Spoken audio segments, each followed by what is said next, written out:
കൃഷിയിടത്തിലെ മൃഗങ്ങളെ പരിപാലിക്കുകയായിരുന്ന വയോധികയായ സ്ത്രീയെ പാഞ്ഞെത്തിയ ഒരു എരുമ കുത്തിവീഴ്ത്തി. അവർ പ്രാണനു വേണ്ടി പിടഞ്ഞുകൊണ്ടിരുന്നു. ഇതു കണ്ട അവരുടെ നായ വലിയ വിഷമത്തോടെ വഴിയിലേക്കോടി.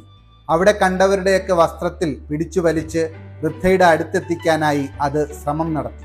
നായ എന്താണ് ചെയ്യാൻ ശ്രമിക്കുന്നതെന്ന് പലർക്കും മനസ്സിലായില്ല. ഒടുവിൽ ഒരു യുവാവ് കാര്യം ഗ്രഹിച്ച് അതിനെ പിന്തുടർന്ന് വൃദ്ധയുടെ അടുത്തെത്തി. യുവാവ് അവരെ വളരെ വേഗം ആശുപത്രിയിൽ എത്തിച്ചെങ്കിലും ജീവൻ രക്ഷിക്കാനായില്ല. വൃദ്ധയുടെ മരണശേഷം അവരുടെ മാനേജർ തൊഴിലാളികളെയെല്ലാം വിളിച്ചു ചേർത്ത് ഇപ്രകാരം പറഞ്ഞു: നിങ്ങൾക്കായി ഇന്നൊരു വിരുന്നൊരുക്കിയിരിക്കുകയാണ്. നമ്മുടെ യജമാനത്തി മരണത്തിന് മുൻപ് എന്നോട് ഇപ്രകാരം പറഞ്ഞിരുന്നു: അവർക്ക് അനന്തരാവകാശികളില്ലാത്തതിനാൽ മരണശേഷം നിങ്ങൾക്കായി വിരുന്നൊരുക്കുകയും അതിനുശേഷം ഒരു തെരഞ്ഞെടുപ്പ് നടത്താൻ നിങ്ങളോട് ആവശ്യപ്പെടുകയും വേണം. ശേഷം മേശപ്പുറത്തിരിക്കുന്ന 2 വസ്തുക്കൾ അവരെ കാണിച്ചു. ഒന്നിൽ നിറയെ പണവും രണ്ടാമത്തേത് ഒരു ബൈബിളുമായിരുന്നു. മാനേജർ ഇപ്രകാരം പറഞ്ഞു: യാതൊരു ഭയവുമില്ലാതെ നിങ്ങൾക്ക് തിരഞ്ഞെടുക്കാം. വിരുന്ന് തയ്യാറാണ്. ഇനി നിങ്ങൾക്ക് തിരഞ്ഞെടുക്കാനുള്ള ഊഴമാണ്. ആദ്യമായി മുന്നോട്ട് വന്ന ജോലിക്കാരൻ ഇപ്രകാരം പറഞ്ഞു: സാർ, വിരുന്നൊരുക്കിയതിന് വളരെ നന്ദി.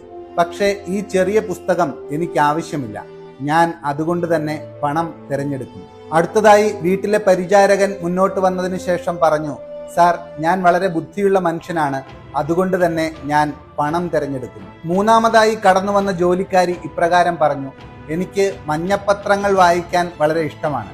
ഇത് അപ്രകാരമൊന്നായിരുന്നെങ്കിൽ ഞാൻ തിരഞ്ഞെടുത്തേനെ.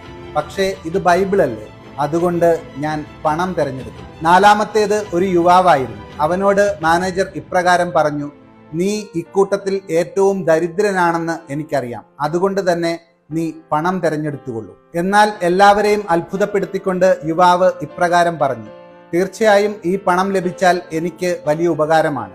പക്ഷേ ചെറുപ്പകാലം മുതൽ എൻ്റെ അമ്മ ഇപ്രകാരം പഠിപ്പിച്ചിട്ടുണ്ട്: ദൈവവചനം നമ്മുടെ കാലുകൾക്ക് ദീപവും വഴിക്ക് വെളിച്ചവുമാണെന്ന്. പണത്തിന്റെ ആകർഷണം വലുതാണ്, പക്ഷേ ഞാൻ ബൈബിൾ തിരഞ്ഞെടുക്കുന്നു. എല്ലാവരും അമ്പരന്നു. ചിലർ അവനെ മണ്ടൻ എന്ന് വിളിച്ചു.